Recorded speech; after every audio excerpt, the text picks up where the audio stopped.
aliens abduct twin sisters. They have removed eggs from me and planted embryos in me. They're using my body to incubate the beginning stages of the hybrids. A tiny troll that lures its victims.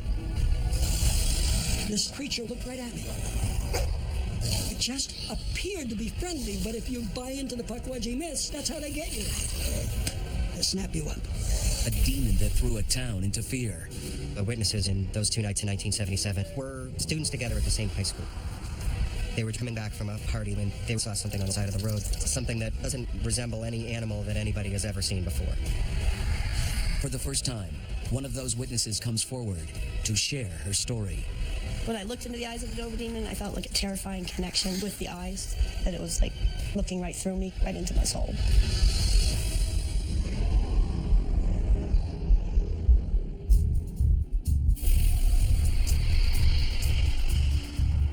In Massachusetts, just 20 miles inland from Plymouth Rock, lays a massive, impenetrable bog. The Hockomock Swamp. 16,000 acres of marshland, defying attempts to build there, harboring mysteries. In the original Native American language, it means an evil, hellish place. Even the Native Americans told the first white settlers to be cautious in the swamp, that it is a very special, mysterious, and dangerous place. Not 500 yards from where we're sitting, it looks like primordial soup. So thick you can almost walk across the water, and you don't even have to be divine to do it, because the water's that thick and that soupy and it's green and slimy. Just looking on that is scary. And for unlucky wanderers in the swamp, one particular fiend remains a vicious threat. The Pukwudgie, just saying their name around here, anybody who's familiar with the legend knows you're talking about a nasty little creature. According to Native American lore, Pukwudgies labor under a curse. They can't directly attack their prey. So, they've learned to entice them. Pukwudgie used to be a rather friendly little harmless creature.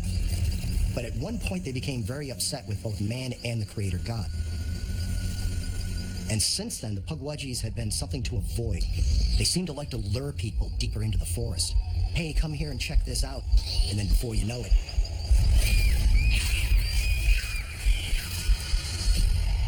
I've never heard of anyone having a friendly encounter with a Pukwudgie.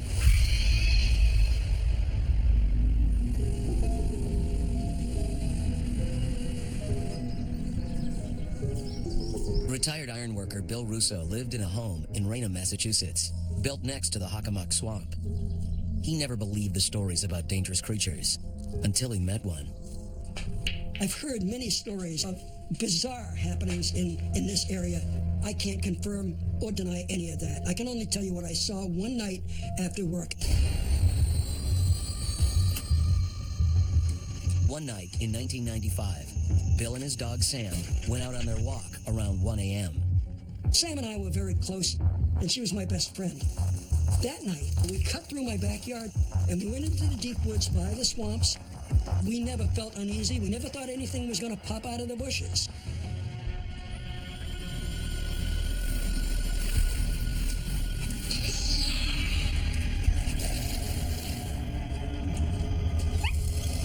And suddenly Sam started pulling at the leash, trying to get home quickly, trying to run home. I said, Sam, what's the matter? Sam, what's the matter?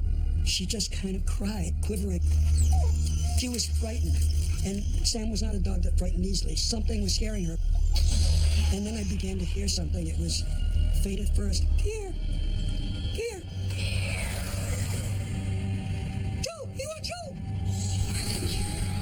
And I heard this bizarre talk, but I didn't see anything.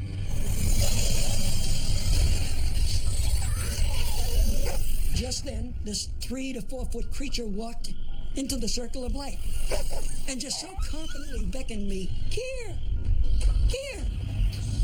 Looked right at me. I didn't know what it was. Possibilities started going through my mind. It's a kid dressed up for Halloween. And then I realized, that's no toddler. This thing didn't look like a beaver, it didn't look like a muskrat, it didn't look like a fox, it didn't look like a bear. All of those things we've seen here in the Hockomock Swamp area, we've got those things. It was none of those things.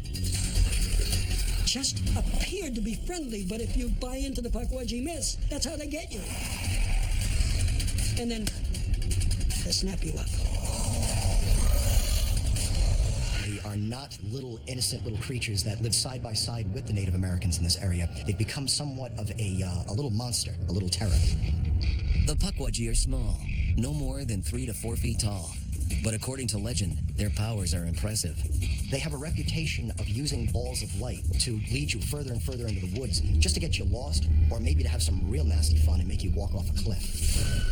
Avoiding their enticements is the only way to survive an encounter with this trickster troll. I was scared. If you see something that isn't human in the middle of the night and it talks to you and you're bigger than it, you're still scared.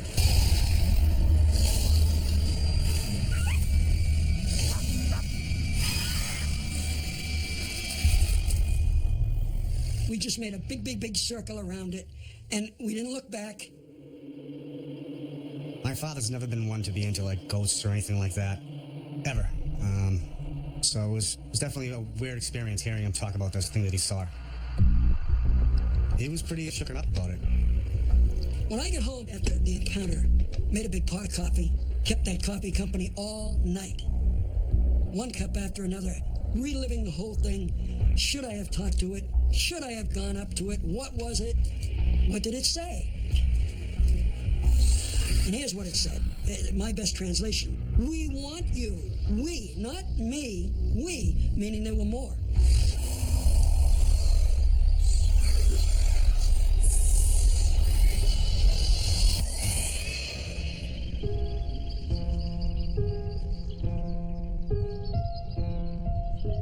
Bill has come to believe he narrowly avoided his own death that night. There is something out in that swamp. We live in an area that used to be all swamp, and it's being filled in, and at some point, they're going to shrink it down to nothing, and things are going to come out. And I'm not sure many people, even locals who hunt or fish, would really want to go venturing too far and find out exactly what is out there and why. Andrew Lake should know. He thinks he encountered the same creature Bill Russo met. And Andrew may have managed to come away with photographic evidence. Little did I know that I would find out the reason why there were so many spirits on the property.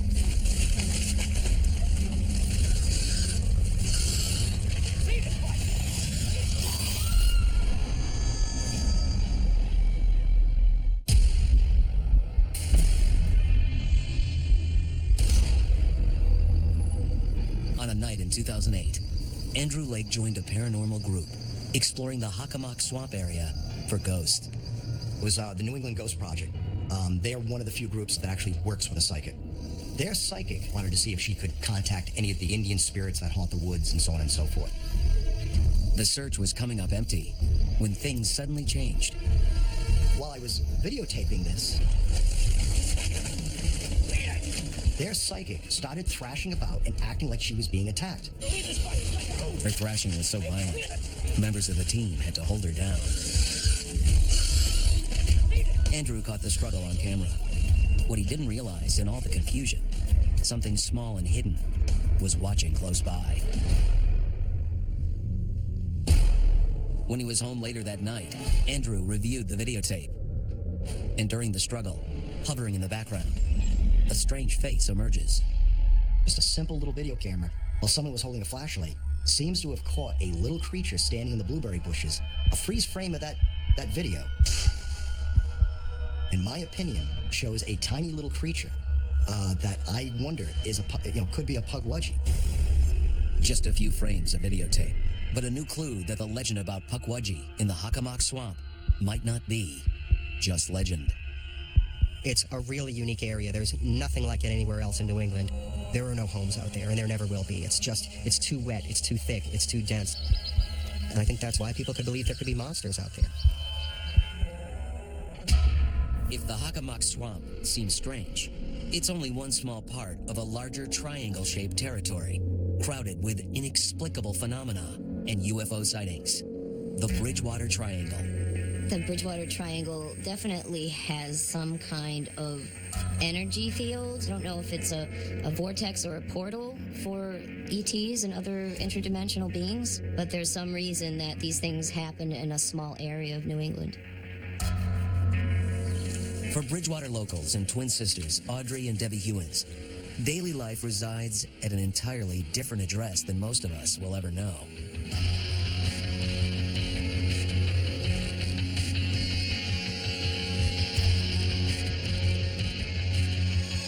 I've always wondered all my life why this would happen to me and my sister. I have no idea why. I mean, it could be random. We could have been prepared for this previous to being here. We moved from Ohio, being innocent children. We moved into the Bridgewater Triangle, and we went down the wrong path. When they were small children, Debbie and Audrey's father moved their family to Bridgewater, Massachusetts, because, he said, God told him to. What happened to the twins once they arrived set their lives on a collision course with visitors from another world. My sister and I shared a bedroom. I remember begging her, stay up, stay awake, they're gonna come. I thought this happened to everyone. But as we got older and we were able to communicate what was going on, we would be told that they're not real, they don't exist, it must be just a dream.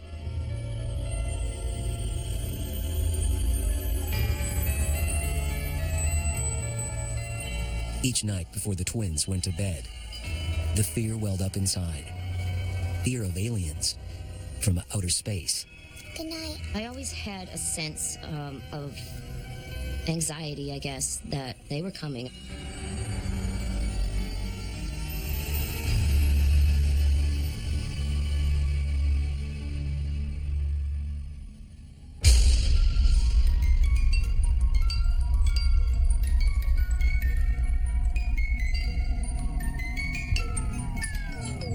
And then I would start to hear this steady hum, and it kind of gets louder and softer, and it just keeps humming.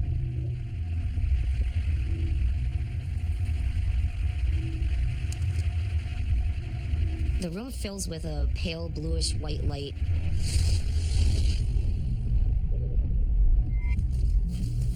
We'd see shadows coming as the light started to envelop the room, and we realized that it wasn't our parents.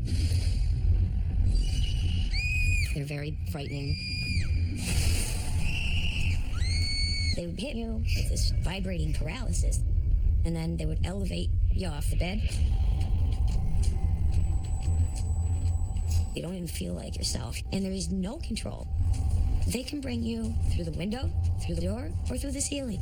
I don't know how they do it, just to be able to pass through solid objects. I don't know. It's very weird. My body the whole time was vibrating.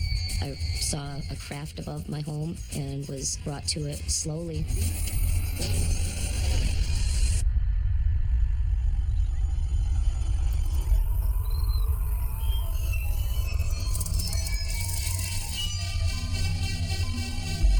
Each morning, the twins would be back in bed with blurred memories of their time at the hands of the aliens, but with flesh and blood evidence of the trauma they suffered. I could always see the physical toll it was taking on them. Every couple of months, they'd have some kind of new scrape or bang or cut or slice or mark. You look at them and you'd say, I know your parents ain't doing this to you. What's going on? I had so many bloody noses as a child, and on the school bus it happened, in school it would happen. I had bloody noses all the time, and they were really severe and for no reason. I was kind of self-conscious about it because little kids started calling me Debbie Dent because I had two little dents in my head.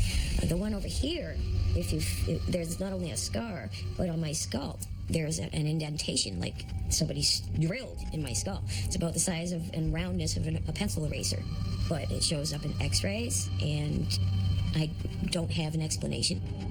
The twins had no way to prevent the nightly visits. Their friends had no idea how to help them.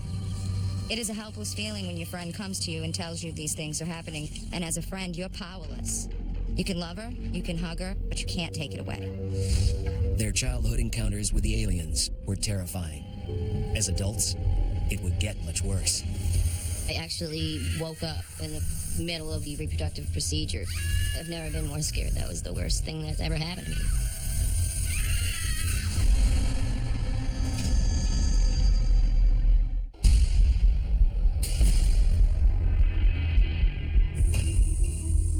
For decades, thousands of Americans have claimed aliens from outer space abducted them. Most report enduring a forced medical examination. Often, it's focused on sex and the reproductive system. The majority experiences the event alone. With Audrey and Debbie Hewins, it was different. The twins were often abducted together. Back on Earth, getting their parents to understand was a different story. Both my sister and I had journals, and we, do stories about what we remembered and pictures of these beings. And, my mom found the journals one day and, oh, wow, they've got active imaginations. This is amazing. And she would read them and see the pictures. So my mom would go through my diary and see this and really wonder, what's wrong with my child? My father, when we talked about it, he was very scared. He's very grounded, he never wanted to talk about it. It was taboo.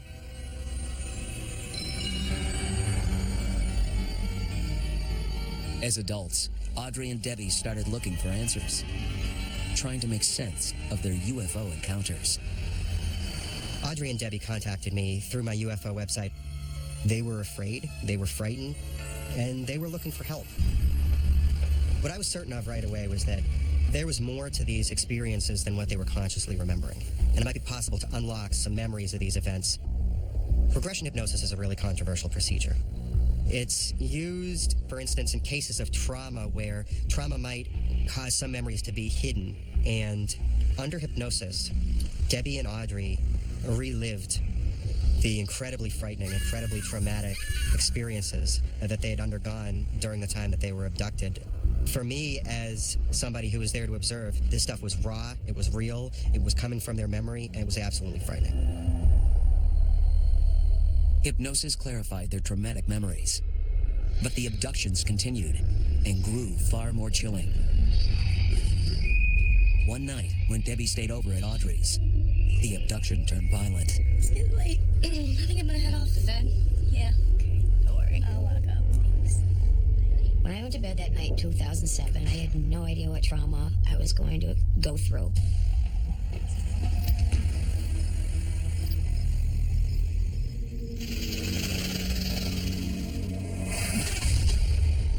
I woke up to a pressure on the top of my head. I'm laying on my back. I thought I was going to get killed. I thought it was going to kill me. It was that aggressive. The only thing that went through my mind was, my sister's going to go to jail for murder. My neck's broken in her other room. And then, like that, they must have blacked me out.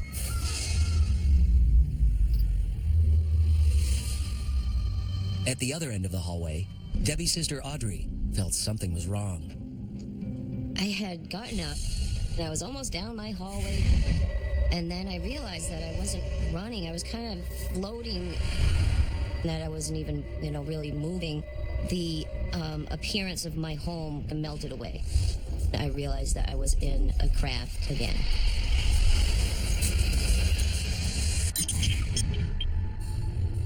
When I came through again, I was not in Audrey's room. My sister, she was there too. It was like a big screen. We were behind. Debbie came in, and they put her next to me behind the screen. I heard some noises. There was some light that went over us. They were doing some kind of x-ray or something. I don't know if people would be able to deal with remembering the whole entire procedure, because it's traumatic. They can, make your heart stop. They can control our body movements. And soon, the twins would know what the aliens intended to do with their bodies. I could see a bunch of cylinders filled with liquid connected to machines with things suspended. And I looked down, and one appeared to be a gray human hybrid. It looked half and half. It was infant-sized. Artificial gestation chambers, that's what it was. At some point, the alien gestation program turned into their worst nightmare.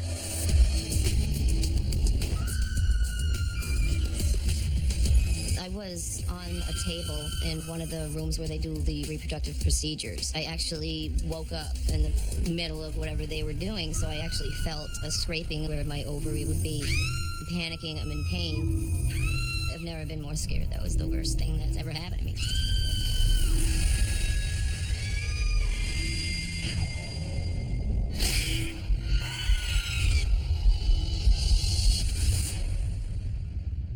When I woke up the next morning, I was sore, confused, and really scared. This is one of the most aggressive encounters that I've had. Are you okay? And she opened the door. She said, "You all right?" I'm like, "Yeah, are you all right?" You know, that kind of just one, didn't say much else. That was it. After that night, the twins knew they'd been turned into breeders for an alien race. They have removed eggs from me. They have implanted embryos in me. They've caused so much damage that doctors have said it's unexplained scarring. They can't figure out why. They're using my body to incubate the beginning stages of the hybrids.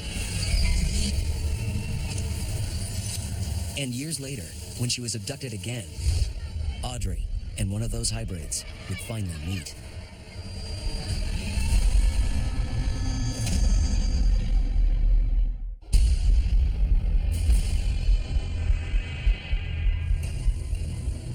Growing up in Massachusetts' Bridgewater Triangle, twin sisters Audrey and Debbie Hewins claim that aliens frequently abducted them. In their late 20s, the twins realized their bodies were being used as surrogate hosts to make alien hybrids. Accounts of reproductive hybrid activities are a new trend in abduction stories. Audrey Hewins has never had a child, at least a human one on Earth. She thinks she may have met one of her hybrid children on an alien ship. I was on a table in one of the rooms where they do the procedures, and I actually woke up in a room where I was suspended in a gel-like liquid, and it was kind of like a cocoon, except I could see out. When I looked out of the cocoon, there was a small child, probably about 4 or 5. Was in a blue dress with white lace, and it was like a 1800s style clothing. She was definitely a hybrid. She had a very large head with little sprigs of hair coming out, but mostly bald and really big eyes. She looked half human and half gray. And she looked at me, and she was definitely someone I had a connection with. And there was just some kind of, I know you. We just had that bond. It was strange. I definitely felt like I had either a relationship with her or she was mine.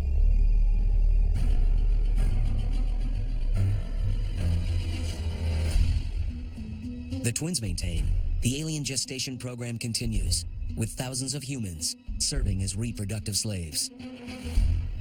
They've been doing it through family lines for many generations.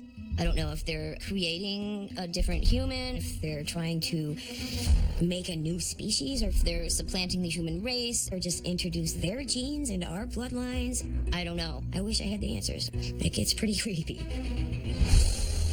Over time, the twins have met hundreds of others who've suffered similar forms of extraterrestrial torture. It's not just women, they're using men too. Except obviously not impregnating men, but removing the, the material that they need.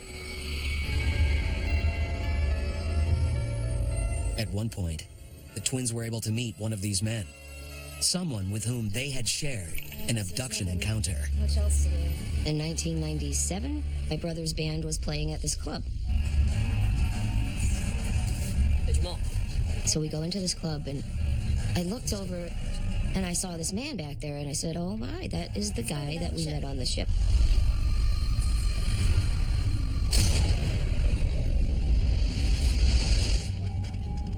One time I was taken aboard by a gray, put into a room with my sister. We were both sitting in a small rounded room, and the door opened, and another couple of grays came in with this man.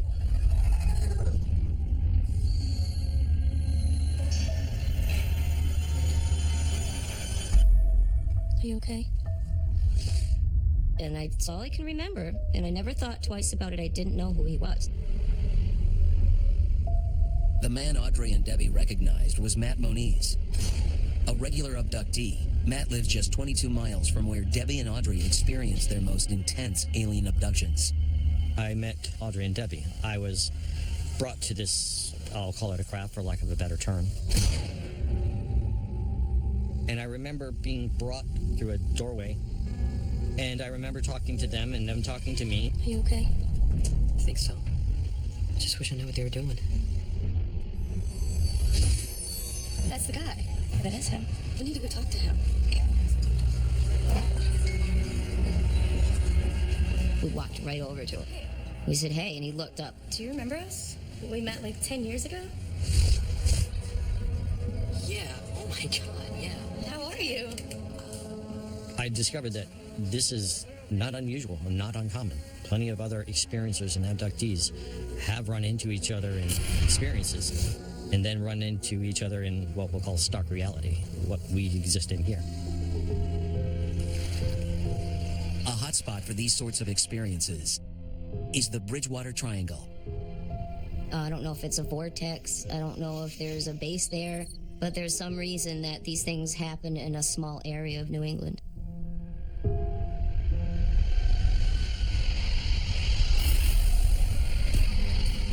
Just a few miles north of the triangle's borders, an entirely different sort of monstrous creature appeared, then vanished as quickly as it arrived. It's left a trail of questions ever since. Now, for the first time in over 30 years, one of the original witnesses comes forward, sharing her story. When I saw the Dover Demon, I had no idea that this was something that would follow me around the rest of my life.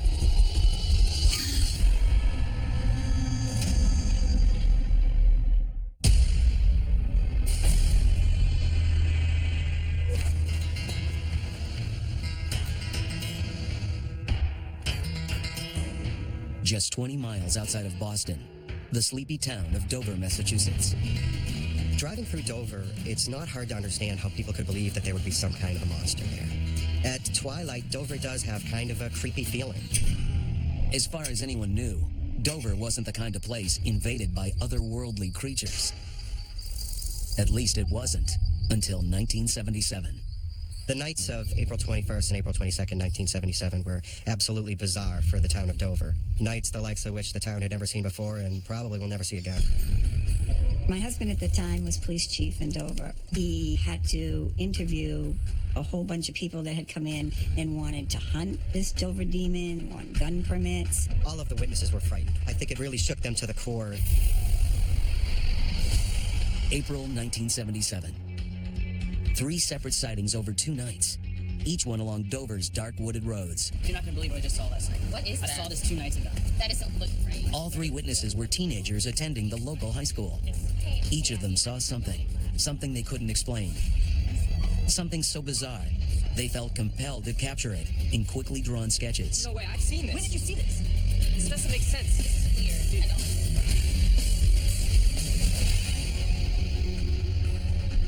April 21st, 1977. An ordinary Thursday night. It was about 10:30 at night, and 17-year-old Bill Bartlett was with friends coming back from a party that they'd been to. They were driving down Farm Street when Bill Bartlett saw something on the side of the road.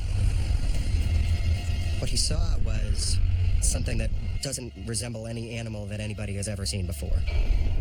It was climbing along a broken down stretch of stone wall. And as he looked at it, it turned to look at him. He was absolutely terrified. Its head was about the same size as its body. It was really huge. It had no visible mouth, no nose, no ears, but it had 2 huge eyes, glowing orange. They were round, and Bill said they looked just like glass marbles. His friends were engaged in conversation. They didn't see it. He traveled down the road and stopped the car and told his friends what he had seen. You guys just see that? Dude, there was just something right there. His head was huge. Come on, man, let's go back over there. They all wanted to go back and see if they could see it for themselves, so they turned around and they drove back to the place where he'd seen the thing. And they were too afraid to get out of the car. They didn't see it again. Dude, I'm getting out of here. He only saw it for about 6 seconds, but he later said, that moment when your eyes meet, that's something that you don't forget. If Bill Bartlett thought it might have been a mirage or a hallucination, by the next day in school, his doubts disappeared. No way, I've seen this. When did you see this? He learned that a classmate, John Baxter, was out that night as well, and less than a mile away, he too saw the monster. John Baxter had an encounter with what became known as the Dover Demon only a couple of hours after Bill Bartlett had had his encounter.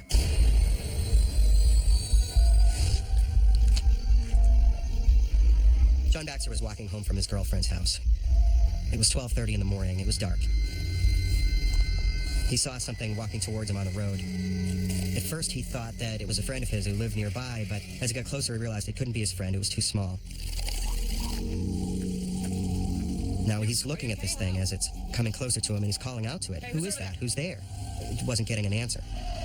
He took a step towards it, and suddenly it ran incredibly quickly into the woods on the left-hand side of the road. He could hear it as it ran through the trees and bushes, and he followed it. He actually stumbled down an embankment, jumped across a little stream, and now he's looking at this thing that is in the tree line about 25 feet away. He could see its fingers wrapped around the tree. It was very small, the size of a small child, but it had a huge head and eyes that glowed white as he looked. He realized he didn't know what he was looking at. And then he starts to feel like this thing is ready to jump. He turned around and ran right back up the embankment back to the road, and it didn't look back. 2 sightings, 2 encounters with a living, breathing creature that simply made no sense. But this mystery wasn't over. One last Dover teenager would cross paths with the demon. When I looked into the eyes of the Dover Demon, I felt like a terrifying connection. That it was like looking right through me, right into my soul.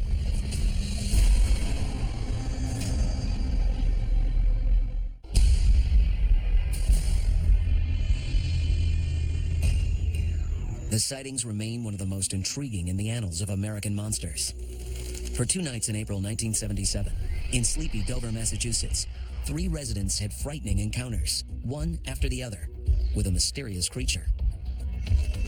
John Baxter was the second resident to come face to face with the Dover Demon. He became very frightened. What is this thing? He's thinking, what could this be? Maybe it's a monkey, or... And then he starts to feel like this thing is ready to jump. This thing is maybe planning its next move. So he turned around and ran right back up the embankment back to the road, and he didn't look back. John Baxter ran home that night, not knowing that just hours before, and less than a mile away, a schoolmate, Bill Bartlett, had seen the same strange creature. And the demon's reign of terror wasn't done. Less than 24 hours later, 15-year-old Abby Brabham and her boyfriend were on one of Dover's wooded roads.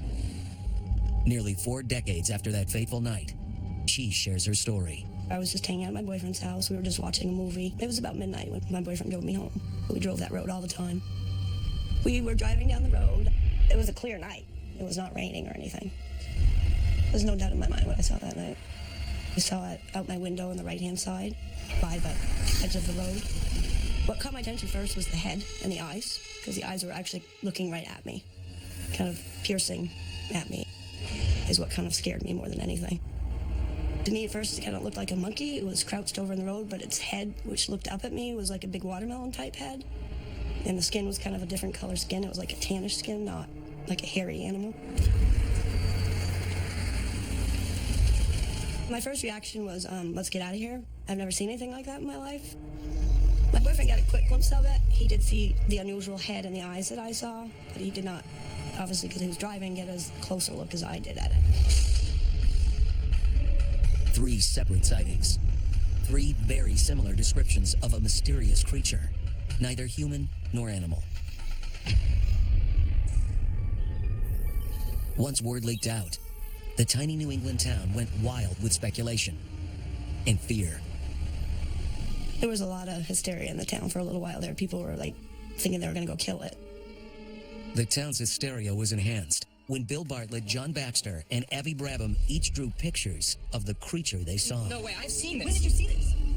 We'd all looked at each other's pictures, and that's when I was like, wow, that's what I saw. There were suggestions that this thing was maybe a deliberate hoax, that the descriptions of it were influenced by the descriptions of the creature Gollum in the book Lord of the Rings. A lot of people thought we all maybe had gotten together and made this up, which was not true. My husband said that the kids were good kids. They never got into trouble in the town where the police department was involved with them or anything. No doubt in my mind what I saw that night. I'll probably go to my grave knowing that I saw something different, and I'm not sure what it is, but it was definitely a creature that was not normal. The Dover Demon case remains one of the most mysterious of the past 50 years. A classic cryptid tale. 3 separate encounters, each witness left profoundly disturbed. An entire town looking for answers ever since. In my heart, I believe it was something. It keeps rearing its head. The first sighting was in 77, and we're still talking about it. They could never prove there was a Dover demon, but they could never disprove it either. There's definitely forces out there that are watching us and that are not of this earth.